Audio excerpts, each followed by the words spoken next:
Selamat datang kembali di channel Six Universe.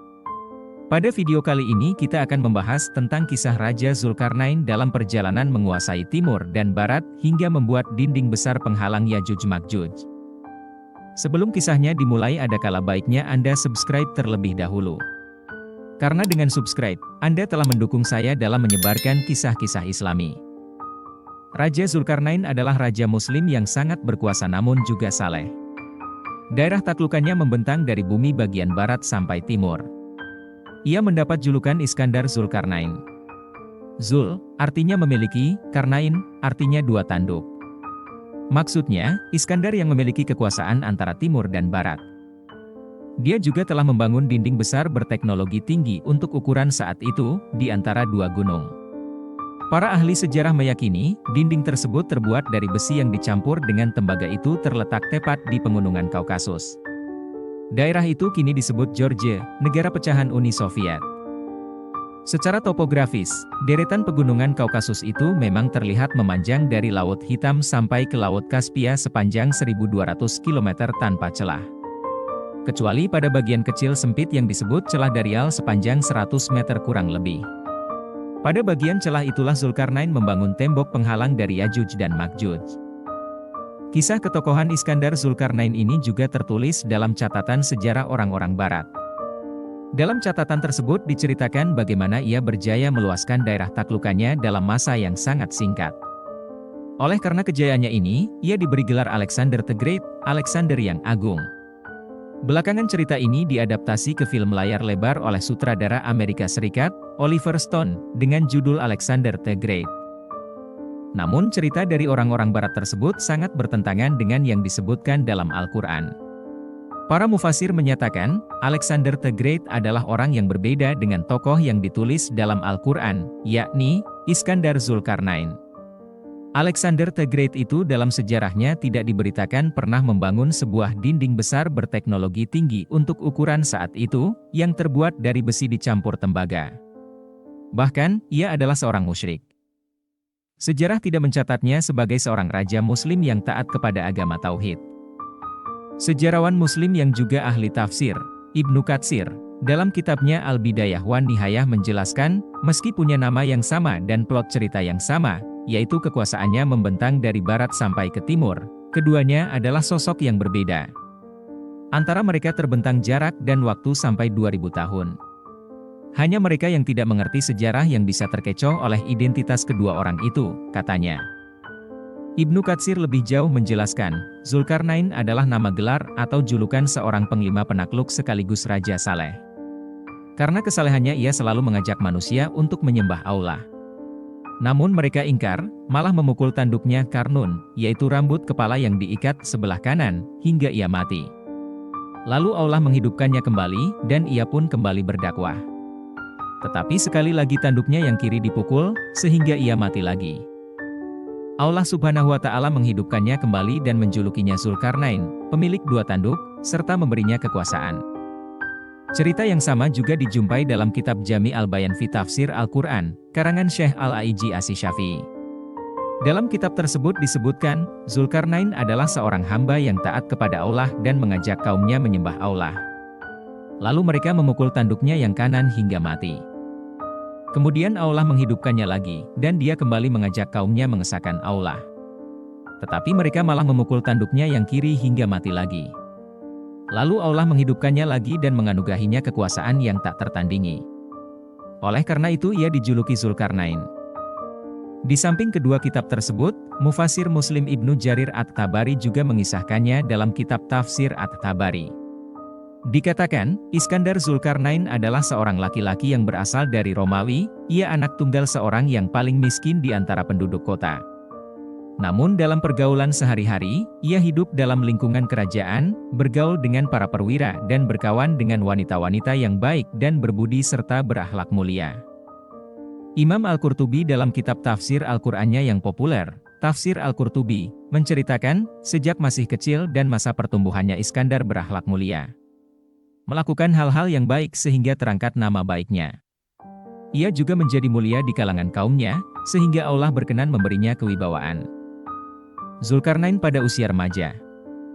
Setelah mencapai usia akil balik, Iskandar menjadi seorang hamba yang saleh, sehingga Allah berfirman, "Wahai Zulkarnain, sesungguhnya aku mengutusmu kepada umat-umat di bumi.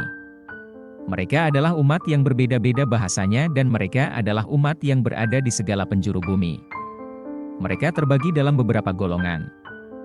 Mendapat amanat tersebut, Zulkarnain lalu berkata, "Wahai Tuhanku, Engkau telah menugasiku melakukan suatu hal yang aku tidak kuasa melakukannya kecuali Engkau sendiri, maka beritahukan kepadaku tentang umat-umat itu, dengan kekuatan apa aku bisa melawan mereka?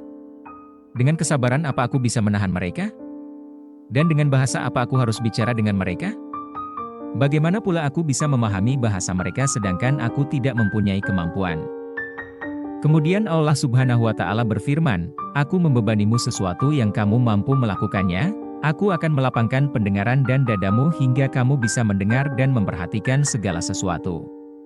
Memudahkan pemahamanmu sehingga kamu bisa memahami segala sesuatu, memudahkan lidahmu, hingga kamu bisa berbicara tentang sesuatu, membukakan penglihatanmu, sehingga kamu bisa melihat segala sesuatu, melipat gandakan kekuatanmu hingga tak terkalahkan oleh sesuatu apapun. Menyingsingkan lenganmu, hingga tidak ada sesuatu pun yang berani menyerangmu, menguatkan hatimu, hingga kamu tidak takut pada apapun, menguatkan kedua tanganmu hingga kamu bisa menguasai segala sesuatu, menguatkan pijakanmu hingga kamu bisa mengatasi segala sesuatu, memberimu kemuliaan hingga tidak ada apapun yang menakutimu, menundukkan untukmu cahaya dan kegelapan dan menjadikan salah satu tentaramu. Cahaya itu akan menjadi petunjuk di depanmu, dan kegelapan itu akan berkeliling di belakangmu." Sejak kecil, Iskandar sudah tidak senang melihat peperangan antara timur, yaitu kerajaan Persia, dan barat, kerajaan Romawi. Perang itu tak ada hentinya dari tahun ke tahun, malah dari abad ke abad. Ribuan manusia tewas, kerugian harta benda tak terhitung lagi jumlahnya, apalagi kerusakan lingkungan hidup, merugikan manusia itu sendiri. Untuk menghentikan permusuhan antara timur dan barat, Iskandar bercita-cita mendirikan sebuah kerajaan yang dapat menyatukan wilayah timur dan barat. Iskandar pun tumbuh menjadi manusia dewasa yang saleh, berakhlak dan berbudi tinggi. Atas segala kesalehannya itu, Allah mengaruniakan kepadanya segala kelebihan yang dimiliki oleh seorang pemimpin, lalu Allah memerintahkan untuk menyeru manusia kepada agama Muslim. Mula-mula dengan tentaranya yang lengkap dan kuat, dia menuju ke barat wilayah Maroko, tempat terbenamnya matahari. Dilihatnya matahari itu terbenam di mata air yang berlumpur, Lautan Atlantik sekarang ini. Di situ ia bertemu dengan bangsa yang senantiasa berbuat kerusakan dan kejahatan. Bukan saja merusak permukaan bumi dan mengacaukannya, tetapi juga sudah menjadi tabiat mereka suka membunuh orang-orang yang tidak bersalah sekalipun. Bahkan mereka tidak beragama. Sebelum melakukan tindakan, terlebih dahulu Iskandar menadahkan tangannya ke langit, memohon petunjuk kepada Allah. Tindakan apa sebaiknya yang harus dilakukan terhadap bangsa yang begitu kejam? Apakah bangsa itu akan digempurnya habis-habisan, atau akan dibiarkan begitu saja? Allah lalu memberinya dua pilihan, digempur habis-habisan sebagai balasan atas kekejaman mereka, atau diajar dan didik agar mereka kembali kepada kebenaran dan menyembah Allah serta meninggalkan segala kejahatan. Iskandar Zulkarnain memutuskan menggempur mereka yang durhaka dan jahat, sedangkan orang yang baik akan dilindungi. Sebelumnya ia berkata kepada bangsa tersebut, "Siapa yang aniaya, akan kami siksa dan dikembalikan kepada Tuhan, agar Tuhan memberikan siksa yang lebih pedih lagi. Adapun orang-orang yang saleh dan baik, akan kami lindungi, dan kepadanya kami hanya akan memerintahkan kewajiban-kewajiban yang ringan." Kemudian tentaranya bergerak menewaskan setiap orang yang kejam, melindungi setiap orang yang baik.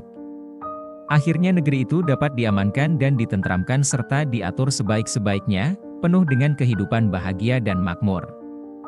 Setelah selesai menunaikan kewajiban terhadap bangsa dan negeri itu, Iskandar dengan tentaranya menuju ke arah timur, India. Dilihatnya matahari di atas bangsa yang musyrik, yang menyembah banyak Tuhan, yaitu bangsa Hindustan. Bangsa dan negeri itu pun dapat ditaklukkan, diamankan dan ditentramkannya, serta diatur sebaik-baiknya sehingga setiap orang dapat merasakan hidup aman, tentram dan bahagia. Bangsa itu juga dapat dikeluarkan dari lembah kesesatan. Selesailah sudah kewajibannya terhadap bangsa dan negeri itu. Ia lalu menuju ke utara, negeri Armenia, melalui Persia dan Azerbaijan. Kemenangan demi kemenangan dicapainya selama dalam perjalanan itu, akhirnya sampailah di suatu tempat. Di sana ia bertemu dengan suatu bangsa yang selalu dalam ketakutan dan kekhawatiran, karena ternyata negeri itu berbatasan dengan bangsa Yajuj dan Makjuj yang terkenal kuat dan kejam. Bukan sekali dua kali saja, tetapi seringkali bangsa Yajuj dan Makjuj itu datang menyerang mereka, menghancurkan apa saja yang didapatinya dan membunuh siapa saja yang dijumpainya. Kedatangan Iskandar ini, mereka sambut dengan segala kehormatan dan kegembiraan, karena mereka tahu dari kabar yang beredar bahwa Iskandar adalah raja yang kuat dan paling adil di muka bumi ini. Lalu mereka meminta bantuan kepada Iskandar, agar dilindungi dari serangan Yajuj dan Makjuj. Mereka memohon supaya antara negeri mereka dan negeri Yajuj dan Makjuj dibangun dinding raksasa yang tidak dapat ditembus. Sebagai imbalannya mereka sanggup membayar mahal Iskandar. Mendengar permohonan itu, Iskandar Zulkarnain menjawab, "Saya tidak mengharapkan upah dari kalian, nikmat dan pemberian Tuhanku lebih berharga daripada upah itu. Hanya kepada kalian saya minta kaum pekerja dan alat-alatnya, besi, tembaga, arang batu dan kayu." Setelah semuanya terkumpul, ia mulai bekerja dengan bantuan para pekerja. Mula-mula menyalakan api dengan kayu dan arang batu, diambilnya besi, lalu dileburkannya dengan api. Setelah besi itu mencair, dituangkannya tembaga, dan diaduk menjadi satu. Dengan bahan campuran inilah didirikan dinding raksasa antara negeri itu dan negeri Yajuj dan Majuj. Dinding besi raksasa itu tidak dapat ditembus dan dilubangi oleh siapapun dan oleh apapun. Dinding ini adalah rahmat dari Tuhan kepada kalian, hanya Tuhanlah yang dapat menembus dinding ini, jika dikehendakinya, kata Iskandar. Maka aman dan tentramlah negeri tersebut.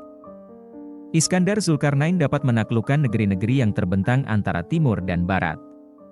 Dengan demikian cita-citanya untuk mempersatukan kerajaan di timur dan barat tercapai. Negeri yang berada di bawah kekuasaannya, antara lain Maroko, Romawi, Yunani, Mesir, Persia dan India. Berkat ilmu dan pengetahuannya yang luas, serta dasar ketuhanan yang selalu dipegang teguh dalam mendirikan kerajaan yang besar itu, penduduknya hidup dengan aman, tentrem dan makmur. Kebesaran dan kejayaan itu tidak membuatnya buta dan lupa akan nikmat yang diberikan Allah Subhanahu wa Ta'ala. Menurut Hayram dan Yusuf, dalam bukunya Iskandar Zulkarnain, Panglima Perang, Penakluk dan Pemerintah yang Saleh, kajian terperinci menurut Al-Quran, Sunnah dan Sejarah, terbitan Malaysia, ada 4 sosok yang berkaitan dengan nama Iskandar Zulkarnain, yaitu Iskandar Makedonia, Zulkarnain Al-Hamiri, Raja Himyar, seorang lelaki saleh pada zaman Nabi Ibrahim, dan Kurs Al-Ahmini Al-Farisi. Kendati begitu kita dapat membaca dengan jelas kisah Iskandar Zulkarnain ini dalam Al-Quran Surah Al-Kahfi ayat 83-98, yang artinya, mereka akan bertanya kepadamu Muhammad, tentang Zulkarnain. Katakanlah, aku akan bacakan kepadamu cerita tentangnya. Sesungguhnya kami telah memberi kekuasaan kepadanya di bumi, dan kami telah memberikan kepadanya jalan untuk mencapai segala sesuatu, maka ia pun menempuh jalan tersebut. Hingga apabila telah sampai ke tempat terbenamnya matahari, ia melihat matahari terbenam di dalam laut yang berlumpur hitam, dan ia mendapatinya di situ segolongan umat. Kami berkata, "Hai Zulkarnain, kamu boleh menyiksa atau berbuat kebaikan terhadap mereka." Berkata Zulkarnain, "Adapun orang yang aniaya, kami kelak akan mengazabnya." Kemudian ia kembali kepada Tuhannya, lalu Tuhan mengazabnya dengan azab yang tiada taranya. Adapun orang yang beriman dan beramal saleh, baginya pahala yang terbaik sebagai balasan, dan akan kami titahkan kepadanya yang mudah dari perintah-perintah kami. Kemudian ia menempuh jalan lagi, hingga apabila telah sampai ke tempat terbitnya matahari, ia mendapati matahari yang menyinari segolongan umat yang kami tidak menjadikan bagi mereka sesuatu yang melindunginya dari matahari itu. Demikianlah, dan sesungguhnya ilmu kami meliputi segala apa yang ada padanya, Zulkarnain. Kemudian ia menempuh suatu jalan lagi, sehingga apabila telah sampai di antara 2 buah gunung ia mendapati kedua bukit itu suatu kaum yang hampir tidak mengerti pembicaraan. Mereka berkata, "Hai, Zulkarnain, sesungguhnya Yajuj dan Makjuj itu orang-orang yang membuat kerusakan di muka bumi, maka dapatkah kami memberikan sesuatu pembayaran kepadamu, supaya kamu membuat dinding antara kami dan mereka?" Zulkarnain berkata, "Apa yang telah dikuasakan oleh Tuhanku kepadaku adalah lebih baik, maka tolonglah aku dengan kekuatan agar aku membuatkan dinding antara kamu dan mereka, berilah aku potongan-potongan besi." Hingga ketika besi itu telah sama rata dengan kedua gunung itu, berkatalah Zulkarnain, tiuplah, dan ketika besi itu sudah menjadi api, ia pun berkata, berilah aku tembaga untuk aku tuangkan ke atas besi panas itu. Maka mereka, Yajuj dan Makjuj tidak bisa mendakinya, dan mereka tidak bisa melubanginya. Zulkarnain berkata, ini adalah rahmat dari Tuhanku. Maka apabila sudah datang janji Tuhanku, dia akan menjadikannya hancur luluh, dan janji Tuhanku itu adalah benar. Sungguh pun kekuasaan dan keperkasaannya tak tertandingi, akhlak dan hatinya selembut sutra, hingga karenanya ia mudah menyerap bukti kebenaran ilahi. Imam Al-Ghazali dalam kitabnya Ihya Ulumuddin, menceritakan, suatu ketika Iskandar Zulkarnain mendatangi suatu kaum yang tidak memiliki harta benda apapun yang bisa dinikmati. Lalu ia mengirim surat kepada raja mereka dan berpesan agar raja bersedia membalas suratnya. Namun raja itu menolak permintaan Zulkarnain, malah sebaliknya, ia berkata, jika Zulkarnain merasa ada kepentingan dengannya, sebaiknya dialah yang datang menemuinya. Maka Zulkarnain pun pergi menemui raja mereka, aku telah mengirimkan surat kepadamu dan memintamu datang kepadaku, tetapi kamu menolak, maka aku datang kepadamu, kata Zulkarnain setelah sampai di istana raja. Sang raja pun berkata, seandainya aku membutuhkanmu, aku pasti akan datang kepadamu. Sebagaimana jika aku melihatmu berada dalam suatu keadaan yang tak pernah dialami oleh siapapun? Tanya Zulkarnain. Apa itu? Sang raja balik bertanya. Kalian tidak memiliki harta dunia apapun. Kenapa kalian tidak memiliki emas dan perak hingga kalian bisa menikmatinya? Balas Zulkarnain. Tetapi kami membenci dua hal tersebut, karena seorang tidak mendapat apapun dari emas dan perak itu, kecuali hanya menginginkannya lebih dari itu, jawab raja itu dengan tangkas. Zulkarnain melanjutkan pertanyaannya, apa maksud kalian menggali kuburan lalu setelah itu kalian menjaganya, membersihkannya, dan sembahyang di sana? Raja itu kembali menjawab, kami ingin, jika kami memandang kuburan-kuburan itu dan mengharapkan dunia, kuburan-kuburan itu akan menghalangi kami dari harapan itu. Zulkarnain bertanya lagi, aku melihat kalian tidak memiliki makanan kecuali sayur-sayuran, kenapa kalian tidak memiliki hewan ternak, hingga kalian dapat memerah susunya, menungganginya dan menikmatinya? Mereka menjawab, kami tidak suka menjadikan perut kami sebagai kuburan bagi binatang itu. Dan kami melihat di dalam tumbuh-tumbuhan itu faidah yang besar. Cukuplah anak Adam memiliki kehidupan yang rendah karena makanan. Dan makanan apa saja yang melewati rahang bawah kami rasanya sama saja seperti makanan yang pernah kami makan sebelumnya. Setelah Zulkarnain meninggalkan raja itu dengan kagum dan menjadikan penjelasannya sebagai sebuah nasihat yang berharga. Dalam setiap perjalanannya, Zulkarnain selalu memperlakukan bangsa dan suku yang ditaklukkannya dengan amat baik dan santun. Tak mengherankan jika ia menuai kesuksesan dan selalu mendapatkan dukungan dari daerah yang telah dikuasainya. Selain itu, Zulkarnain juga didampingi seorang penasihat kerajaan yang baik dan sangat luas pengetahuannya, yang tiada lain adalah Nabi Khidir alaihi salam. Sebagian ulama menyebut, Allah subhanahu wa ta'ala menurunkan wahyu kepada Nabi Khidir alaihi salam, lalu mengajarkan wahyu tersebut kepada Zulkarnain. Seorang mufasir lain, Al-Alusi, dalam kitab tafsirnya Ruhul Ma'ani, berkata, mungkin Khidir adalah salah satu pembesar kerajaan, seperti perdana menterinya, karena tidak tertutup kemungkinan bahwa Zulkarnain bermusyawarah dengan orang lain saat menghadapi suatu masalah. Sebab pada saat itu, istilah yang dikenal untuk menyebut orang pandai, termasuk nabi, adalah ahli hikmah. Selain itu, pada masa-masa dahulu, para nabi juga sering disebut dengan istilah orang bijak, atau hakim. Wahab bin Munabbah dalam kitabnya Etijan mengisahkan, pada suatu ketika Nabi Khidir alaihi salam berkata kepada Zulkarnain, wahai tuanku, Tuan membawa suatu amanat yang seandainya diberikan kepada langit, langit itu akan runtuh. Jika diberikan kepada gunung, maka gunung itu akan roboh. Dan jika diberikan kepada bumi, maka bumi itu akan terbelah. Tuanku telah diberi kesabaran dan kemenangan. Tuanku akan melihat suatu kaum yang menyembah sesama manusia dan mereka adalah musuh-musuh Allah, yaitu Yajuj dan Makjuj. Allah adalah penuntut tidak akan terkelabui oleh orang-orang yang melarikan diri, dan tidak akan dikalahkan oleh orang yang menang. Kata Nabi Khidir lagi, wahai tuanku, ambillah apa yang telah diberikan Allah subhanahu wa ta'ala kepada Tuan dengan keteguhan hati dan sungguh-sungguh. Jadikanlah kesabaran sebagai pakaian, kebenaran sebagai pegangan hidup, dan takut kepada Allah sebagai perlindungan yang menumbuhkan amal pada Tuhan, dan Tuhan akan tenang dari ketakutan akan datangnya ajal. Ambillah pedang Allah dengan tangan Tuhan, karena tidak ada orang yang dapat menolong dan tidak ada orang yang dapat mencegah kemenangan. Cukuplah bagi Tuhan, Allah sebagai penolong Tuhan. Dalam Al-Muhadlarah Al-Awali, kitab yang dikutip Ibnu Katsir, disebutkan, suatu ketika Nabi Ibrahim alaihissalam bertemu dengan Zulkarnain di Mekah. Nabi Ibrahim memeluk dan menjabat tangan Zulkarnain serta memberinya bendera. Lalu ia mengikuti syariat yang dibawa oleh Nabi itu dan menyeru kepada manusia agar berpegang teguh pada syariat tersebut. Hal ini dikuatkan kembali oleh sebuah hadis yang diriwayatkan oleh salah seorang sahabat Nabi Shallallahu Alaihi Wasallam, Ubaid bin Umair dan anaknya, Abdullah, yang menyatakan, selama masa jayanya, Iskandar Zulkarnain pernah melaksanakan haji dengan berjalan kaki. Ketika Nabi Ibrahim mendengar berita tersebut, beliau menemuinya seraya menyeru kepada agama Muslim dan memberikan beberapa nasihat. Nabi Ibrahim juga membawakan Zulkarnain seekor kuda agar dinaikinya. Akan tetapi Zulkarnain menolak, seraya berkata, saya tidak akan menaiki suatu kendaraan di suatu tempat yang di dalamnya ada Ibrahim Al-Halil, yang dikasihi Allah. Dan itulah kisah Raja Zulkarnain yang menguasai bumi bagian timur dan barat. Terima kasih telah menonton sampai akhir. Subscribe channel ini agar kamu tidak ketinggalan kisah-kisah menarik lainnya.